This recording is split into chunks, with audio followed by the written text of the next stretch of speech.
Assalamualaikum warahmatullahi wabarakatuh. Halo Sobat Audit semua, apa kabar? Semoga dalam keadaan yang sehat. Selamat datang di pertemuan pertama di kelas praktikum audit internal. Pada sesi pembelajaran kali ini, kita akan menjelajahi topik yang menarik dan juga penting, tentunya seputar audit internal dan juga praktiknya. Nah, saya Dewi Darmastuti akan menjadi teman diskusi Sobat Audit semua. Nah, pada video kali ini kita akan membahas overview mengenai audit internal. Ini adalah fondasi yang penting untuk pemahaman mendalam di kemudian hari. Jadi, jangan ragu untuk bertanya di kolom komentar atau di kelas jika ada yang kurang jelas, karena di sini kita untuk belajar bersama. Oke, setelah menyimak video ini, diharapkan Sobat Audit mampu menjelaskan dan juga menguraikan konsep dan teori audit internal, antara lain tujuannya, peran, dan juga three lines model dari audit internal. Oke, pertama kita masuk ke definisi dari internal audit. Internal auditing is an independent, objective, assurance, and consulting activity designed to add value and improve an organization operations. It helps an organization accomplish its objective by bringing a systematic, disciplined approach to evaluate and improve the effectiveness of risk management, control, and governance processes. Jadi, bisa disimpulkan bahwa audit internal adalah kegiatan independen yang bertujuan untuk mengevaluasi, meningkatkan efektivitas, dan memberikan keyakinan objektif terhadap sistem pengendalian, manajemen resiko, serta tata kelola dalam suatu organisasi.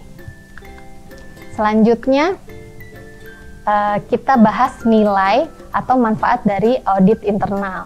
Nah, di sini ada gambar dari sisi asuransi. Audit internal memberikan jaminan atau asuransi pada tata kelola organisasi, manajemen resiko, dan proses pengendalian untuk membantu organisasi mencapai tujuan strategis, operasional, keuangan, dan juga kepatuhannya. Kemudian dari sisi insight, melalui analisis data dan informasi, audit internal memberikan insight mengenai tentang perbaikan, peningkatan proses di suatu organisasi untuk menilai efisiensi dan efektivitas operasi serta pelindungan aset. Dari sisi objektivitas, untuk memastikan independensi, audit internal seharusnya melapor kepada badan pengawas independen dan kepada manajemen untuk pengawasan administratif. Auditor internal juga menjaga objektivitas dan dengan cara tidak mengambil tanggung jawab operasional apapun. Dengan demikian, akan menghasilkan keberlanjutan jangka panjang. Sebagai sebuah profesi, peran auditor internal yaitu yang pertama, find out what's working and what's not. Jadi, auditor internal melakukan penilaian terhadap proses-proses, sistem, dan kebijakan yang ada untuk menentukan sejauh mana hal-hal tersebut berhasil atau tidak. Kemudian, mengamati budaya perusahaan. Auditor internal memahami dan mengevaluasi budaya perusahaan untuk menilai sejauh mana nilai-nilai tersebut selaras dengan tujuan dan kebijakan organisasi. Kemudian, melihat organisasi secara objektif, membawa sudut pandang yang melibatkan seluruh organisasi, menganjurkan perbaikan dan juga peningkatan, serta mengidentifikasi red flags. Red flags ini adalah tanda-tanda peringatan yang menunjukkan potensi resiko atau ketidakpatuhan dalam suatu organisasi selama proses audit internal. Kemudian, tell it like it is, yaitu melaporkan sesuai faktanya. Dan juga yang terakhir adalah trusted advisor. Jadi, auditor internal berfungsi sebagai trusted advisor atau penasehat yang terpercaya yang memberikan wawasan, evaluasi, saran yang berharga kepada manajemen berdasarkan penilaian independennya terhadap sistem pengendalian dan proses operasional organisasi. Nah, selanjutnya, what do internal auditors do? Yang pertama adalah menilai resiko. Yang kedua, menilai pengendalian. Yang ketiga, meningkatkan dan atau memperbaiki operasional perusahaan. Yang keempat adalah meninjau proses dan prosedur. Kemudian, menjamin perlindungan terhadap aset. memberikan insight dan juga foresight. Jadi insight berupa pemahaman yang mendalam tentang kinerja organisasi berdasarkan evaluasi independen terhadap sistem pengendalian dan proses operasional. Sedangkan foresight berupa prediksi terkait potensi resiko serta peluang yang mungkin muncul di kemudian hari. Dan yang terakhir adalah berkomunikasi baik hasil dan juga merekomendasikan tindakan. Nah, selanjutnya evaluasi resiko. Membantu mencegah hal yang buruk terjadi. Jadi, audit internal berfokus pada menilai resiko-resiko yang dapat merugikan organisasi, seperti fraud atau kecurangan, pelanggaran hukum, atau ketidakpatuhan terhadap kebijakan internal. Kemudian, membantu menjamin hal yang baik untuk terjadi. Nah, seiring dengan mencegahnya resiko yang negatif tadi, auditor internal juga mampu memastikan bahwa proses-proses dan kebijakan yang mendukung mencapai tujuan organisasi itu bisa berjalan dengan efektif. Itu termasuk memastikan kepatuhan terhadap standar, peningkatan efisiensi, dan pengelolaan yang baik terhadap sumber daya.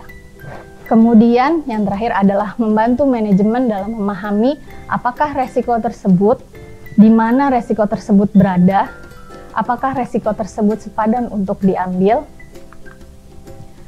Nah, kemudian tidak cukup hanya dengan mengidentifikasi resiko. Jadi sebagai auditor internal itu harus mengevaluasi pengendalian dan juga membantu organisasi mengelola resiko. Seperti menjawab pertanyaan apakah pengendaliannya sudah ada, atau jika pengendaliannya sudah ada, apakah pengendalian itu berfungsi. Nah, selain itu juga adakah yang diperlukan pengendalian tambahan, atau adakah pengendalian yang tidak diperlukan, apakah pengendalian tersebut cost efektif. Di situ maksudnya adalah apakah biaya yang dikeluarkan untuk menerapkan dan menjalankan pengendalian tersebut sebanding dengan manfaat dan nilai yang dihasilkan. Selanjutnya, audit internal versus audit atas laporan keuangan. Nah, bedanya apa sih? Jadi kalau audit internal itu fokusnya lebih luas, sedangkan audit atas laporan keuangan itu fokusnya lebih spesifik.